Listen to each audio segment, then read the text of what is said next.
ትላንት ሌሊት በትግራይ ክልል የድሮን ጥቃት ተፈጽሞ እንደነበር ለማወቅ ተችሏል።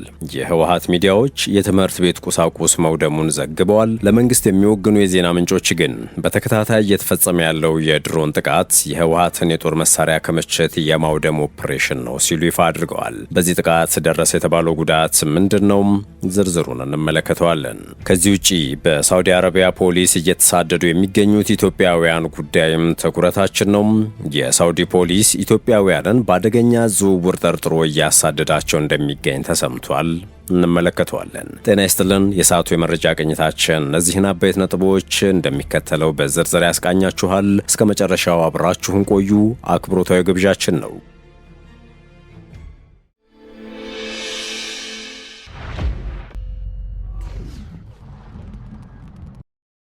ወደ ቀዳሚ ጉዳያችን እናምራችሁ። ትላንት ሌሊት በትግራይ ክልል የድሮን ጥቃት ተፈጽሞ እንደነበር ለማወቅ ተችሏል። የህወሓት ሚዲያዎች የትምህርት ቤት ቁሳቁስ መውደሙን ዘግበዋል። ለመንግስት የሚወግኑ የዜና ምንጮች ግን በተከታታይ እየተፈጸመ ያለው የድሮን ጥቃት የህወሓትን የጦር መሳሪያ ክምችት የማውደም ኦፕሬሽን ነው ሲሉ ይፋ አድርገዋል። ጥቃቱ ተፈጽሟል የተባለው በትግራይ ክልል ደቡብ ምስራቅ ዞን በምትገኘው ግጀት ከተማ ሲሆን በትላንትናው ሌሊት በተሰማው የድሮን ድብደባ የሁለተኛ ደረጃ ትምህርት ቤት መጎዳቱን የአካባቢው ምንጮች እንደተናገሩም ወጋሃታ ፋክት ዘግቧል። የአካባቢው ምንጮች እንዳሉት ጥቃቱ ከምሽቱ 4 ሰዓት ተኩል አካባቢ በግጀት ከተማ የሚገኘውን ሁለተኛ ደረጃ ትምህርት ቤትን ኢላማ በማድረግ የተፈጸመ ነው። በጥቃቱ የትምህርት ቤቱ አንድ ህንፃ ክፍል የተጎዳ ሲሆን በክፍሎቹ ውስጥ የነበሩ ቁሳቁሶችም መጎዳታቸውን ምንጮች ገልጸዋል ተብሏል። ክስተቱም በትግራይ በተለያዩ አካባቢዎች በቅርብ ሳምንታት ተፈጽመዋል በተባሉ ተከታታይ የድሮን ጥቃቶች ማንግስት የተፈጸመ ነው። ይህም በአዲስ አበባና ህወሓት መራሹ የትግራይ ክልል መንግስት መካከል የተፈጠረው ውጥረት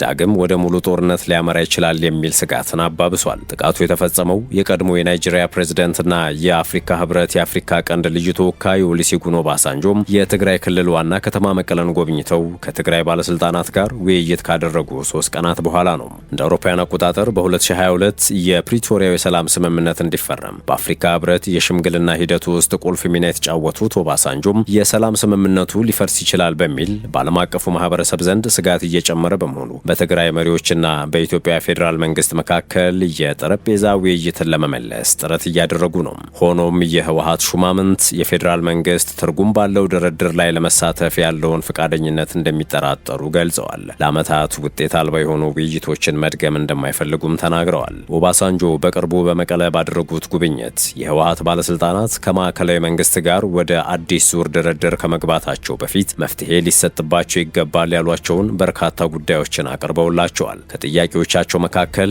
የኢኮኖሚ ማዕቀብ፣ የወታደራዊ ከበባ እንዲቆም፣ የትግራይ ህገ መንግስታዊ ወሰኖች እንዲከበሩ፣ ተፈናቃዮች ወደ መኖሪያቸው እንዲመለሱና የህወሓት ፖለቲካዊና ህጋዊ ህልውና እንዲመለስ የሚሉ ይገኙበታል። የትግራይ ኮሚኒኬሽን ቢሮ እንዳስታወቀውም ኦባሳንጆ ጥያቄዎቹን ለፌዴራል መንግስት ባለስልጣናት አቅርበው በ2 ሳምንታት ውስጥ ወደ መቀለ እንደሚመለሱ ገልጸዋል። እስካሁን በጥያቄዎቹ ላይ ከፌዴራል መንግስት በኩል ይፋዊ ምላሽ አልተሰጠም። ከመንግስት ጋር ቅርበት ያላቸው ምንጮች በበኩላቸው እስከ ትላንት ሌት ድረስ የተፈጸሙት የሰው አልባ ጄት ጥቃቶች የህወሓት ወታደራዊ ኃይሎችንና የጦር መሳሪያ ማከማቻዎችን ኢላማ ያደረጉ ናቸው ሲሉ ገልጸዋል። በዚህም መሰረት ትላንት ማታ በግጀት ከተማ በሚገኝ ሁለተኛ ደረጃ ትምህርት ቤት ላይ የተፈጸመው የድሮን ጥቃትም በአካባቢው ያሉ ወታደራዊ ኢላማዎችን ለመምታት የተፈጸመ ሊሆን ይችላል ሲሉ እነዚሁ ምንጮች ጠቁመዋል። ሆኖም የጥቃቱ ትክክለኛ ኢላማ ምን እንደነበርና በጥቃቱ የተጎዳው የትምህርት ቤት ህንፃ ከተጠቀሱት ወታደራዊ ኢላማዎች ጋር ተያያዥነት እንዳለው በግልጽ የሚያረጋግጥ መረጃ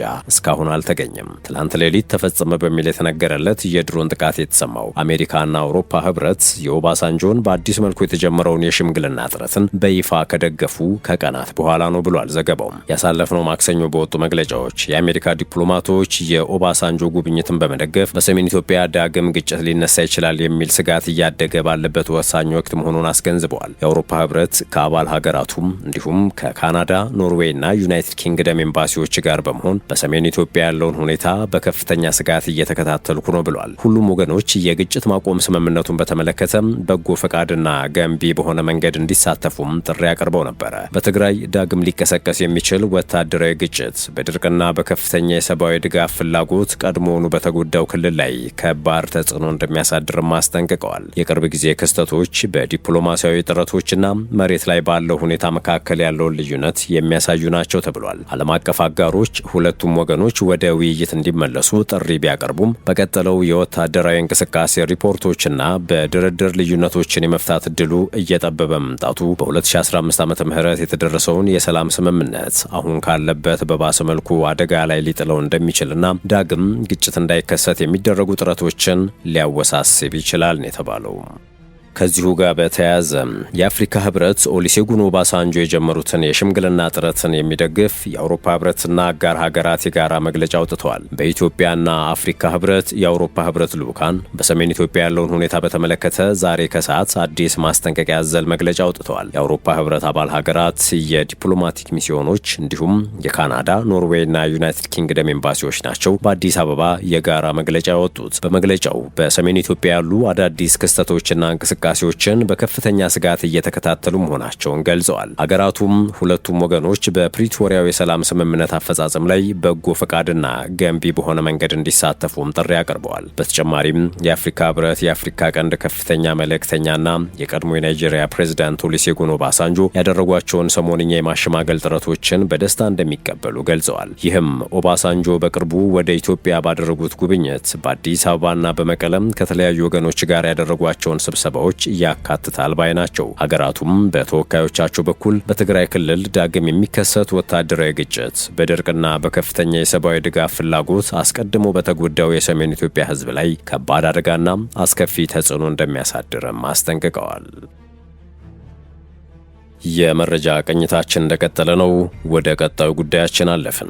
ከእጽ ጋር በተያያዙ ጥፋቶች የተፈረደባቸው ሰዎችን በሞት እየቀጣች ባለችው ሳውዲ አረቢያ ውስጥ በነሐሴ ወር ብቻ ጫትን ጨምሮ የተለያዩ እጾችን በማጓጓዝ የተጠረጠሩ ቢያንስ 60 ኢትዮጵያውያን በቁጥጥር ስር መዋላቸውን ዘገባዎች አመልክተዋል። በዚህ ኦፕሬሽን አካል ትላንት ረቡዕ ብቻም ተጨማሪ 15 ኢትዮጵያውያን ከ290 ኪሎ ግራም ጫት ጋር መያዛቸው ተዘግቧል። የሳውዲ የድንበር ጥበቃ ጠቅላይ ዳይሬክቶሬት 12 ኢትዮጵያውያን በቁጥጥር ስር ያሉት ጃዛንና አስሪ በተባሉት ግዛቶች ውስጥ በተካሄዱ 3 ዘመቻዎች እንደሆነ ሳውዲ ጋዜት የተባለው የሀገሪቱ ጋዜጣ ዘግቧል። ሪያድ ውስጥ ደግሞ የተከለከለ መድኃኒት ሲያስተዋውቁ ነበሩ የተባሉ ሌሎች 3 ኢትዮጵያውያን መያዛቸውን አልሪያድ ዘግቧል። ተጠርጣሪዎቹ በቁጥጥር ስር ያሉት ሳውዲ አረቢያ ከእጽ ጋር በተያያዙ ክሶች ምክንያት በተፈረደባቸው ኢትዮጵያውያን ላይ ተከታታይ የሞት ቅጣት እየፈጸመች ባለችበት ወቅት ነው። ባለፉት ሐምሌና ነሐሴ ወራት በቀናት ልዩነት ኢትዮጵያውያን ላይ የሞት ቅጣቶች ተፈጻሚ ሆነዋል። ከጥር ወዲህ ቢያንስ 17 ኢትዮጵያውያን በሞት መቀጣታቸውን ዓለም አቀፉ የሰብአዊ መብቶች ተሟጋች ሂዩማን ራይትስ ዎች ሐምሌ ወር ላይ አስታውቋል። በአሁኑ ሰዓትም 200 የሚደርሱ ኢትዮጵያውያን የሞት ቅጣት ተፈርዶባቸው እስር ላይ እንደሚገኙ በስፍራው የሚገኙ ምንጮች ነገሩኝ ሲል ቢቢሲ ዘግቧል። ይህ በእንዲህ እንዳለ የሳውዲ ባለስልጣናት ከእጽ ጋር በተያያዙ ወንጀሎች የጠረጠሯቸው ኢትዮጵያውያንን በቁጥጥር ስር መዋል ቀጥለዋል። ለሀገሪቱ መንግስት ቅርበት ባለው ሳውዲ ጋዜትና አልሪያድ ላይ የወጡ ዘገባዎች እንደሚያመላክቱት ከነሐሴ 2 2018 ዓመተ ምህረት አንስቶ በ9 ዘመቻዎች 60 ኢትዮጵያውያን ተይዘዋል። ኢትዮጵያውያን የተያዙት እንደ ጫት፣ ሐሺሽና ቁጥጥር የሚደረግባቸው ኪኒኖችን ለማስገባት በመሞከራቸው እንደሆነም ዘገባዎቹ ያሳያሉ። ተጠርጣሪዎቹ በቁጥጥር ስር ያሉት በአሲርና ጃዛን ግዛቶች ነው። ትላንት በእነዚህ ሁለት ግዛቶች ውስጥ የተያዙት ኢትዮጵያውያን ከ290 ኪሎ ግራም ጫት በተጨማሪ 30 ኪሎ ግራም ሐሺሽና 72415 የሕክምና ቁጥጥር የሚደረግባቸው ኪኒኖችን ወደ ሀገሪቱ ሊያስገቡ ነበር የሚል ክስ ቀርቦባቸዋል። በ3 ዘመቻዎች በተያዙት ኢትዮጵያውያን ላይ የመጀመሪያ ደረጃ ሕጋዊ ሂደት እንደተጠናቀቀ እንዲሁም ተጠርጣሪዎቹ ለሚመለከተው አካል እንደተላለፉ ባለስልጣናት መግለጻቸውን ሳውዲ ጋዜት ዘግቧል። 29430 ኪኒን ይዘው ትላንት እንደተያዙ የተገለጸው 3 ኢትዮጵያውያንም ጉዳያቸው ወደ አቃቤ ሕግ መመራቱን አልሪያድ አስነብቧል። ኢትዮጵያውያኑ ምን አይነት ቅጣት እንደሚጠብቃቸው ግልጽ አይደለም። ይሁን እንጂ ሳውዲ ውስጥ ባለፈው ዓመት የሞት ቅጣት ከተፈጸመባቸው 365 ሰዎች ውስጥ 68 በመቶ ፍርዱ የተላለፈባቸው ከእጽ ጋር በተያያዙ ጥፋቶች እንደሆነም መረጃዎች ያመለክታሉ። የሞት ቅጣት የተፈጸመባቸውና ፍርዱ እስኪፈጸምባቸው እየተጠባበቁ ያሉ አብዛኛው ኢትዮጵያውያን በተመሳሳይ ጥፋቶች እንደተፈረደባቸው ምንጮች ነገሩኝ ብሏል ቢቢሲ በዘገባው ባለፈው ሐምሌ ላይ በሞት የተቀጡ 5 ኢትዮጵያውያንም አደንዛዥ ዕፅ በድብቅ ወደ ሳውዲ አረቢያ ሊያስገቡ ሲሉ እንደተያዙም የሀገር ውስጥ ጉዳዮች ሚኒስቴር ገልጿል። ሞት ከተፈረደባቸው ኢትዮጵያውያን መካከል የተወሰኑት ዕፅ ይዘው የተገኙት ተታለው እንደሆነ ተናግረዋል። ሌሎች ደግሞ በአዘዋዋሪዎች ቃል በሚገባላቸው የገንዘብ ስጦታና በሌሎች ተስፋዎች በመሳብ እንደ ጫት ያሉ በሳውዲ ሕግ የተከለከሉ ዕፆችን ይዘው ሲገቡ እንደሚያዙ ስማቸው እንዳይጠቀስ የጠየቁም በሀገሪቱ የሚገኙ 2 ኢትዮጵያውያን ገልጸዋል። እንደ ሂውማን ራይትስ ዎችና አምነስቲ ኢንተርናሽናል ያሉ ዓለም አቀፍ የሰብአዊ መብት ተቋማቶች ሳውዲ አረቢያ የምትፈጽመውን የሞት ቅጣት አውግዘዋል። ሂውማን ራይትስ ዎች ገዳይ ካልሆነ ዕፅ ጋር በተያያዘ የሞት ፍርድ ሂደት የሚተላለፍበት ህጋዊ ሂደት ላይ ጥያቄ አንስቷል። በተቋሙ የሳውዲ አረቢያ ተመራማሪ ሆኑት ጆሺያም የሳውዲ ባለስልጣናት የተገለሉ ኢትዮጵያውያን ስደተኞችን በሞት እየቀጡ ያሉት አንዳንድ ጊዜ ጠበቃ ወይም አስተርጓሚ ባልተገኘበት ለጥቂት ደቂቃዎች በሚቆይ የችሎት ሂደት ነው ማለታቸው ሐምሌ ላይ በወጣው መግለጫ ላይ ተጠቅሷል። ቢቢሲ ያነጋገርኳቸው ያላቸው በእስር ቤት የሚገኙ ኢትዮጵያውያንም የቀረበባቸውን ክስ ለመቃወም ወይም በጠበቃ በኩል ለመከራከር እድል እንዳልተሰጣቸው እንዲሁም የይግባኝ ሂደት እንዳልተመቻቸላቸው ገልጸዋል። አንድ ኢትዮጵያዊ በመጀመሪያው ቀን ዳኛ ፊት ስትቀርብ በዚህ ወንጀል ተከሰሃል፣ ክሱን ትቀበላለህ ወይ ብሎ ይጠይቀሃል። ለሁለተኛ ጊዜ ስትቀርብ ደግሞ የሞት ፍርድ ይፈረድብሃል። ከዚያ በኋላ የምትከላከልበት ወይም ይግባኝ የምትልበት እድል የለም ሲል አስረድቷል። የኢትዮጵያ መንግስት ሳውዲ አረቢያ ውስጥ ጉዳያቸው የህግ ሂደት ላይ ያሉና የፍርድ ውሳኔ የተላለፈባቸው ዜጎቹን በተመለከተ ከሚመለከታቸው የሳውዲ ባለስልጣናት ጋር በቅርበት እየተነጋገረ መሆኑን ሐምሌ ወር ላይ አስታውቆ ነበረ። ሳውዲ ውስጥ ፍርድ የተላለፈባቸው በአጠቃላይ 1971 ኢትዮጵያውያን ንጉሳዊ ምህረት እንዲያገኙ ማድረጉንም ሚኒስቴር መስሪያ ቤቱ ገልጿል። ውድ የሸገር ታይምስ ቤተሰቦች የሰዓቱ የመረጃ ቅኝታችን ይህን ይመስል ነበር። ስለተከታተላችሁን ከልብ አመሰገንን። በያላችሁበት ሰናይ ጊዜን ተመኘን።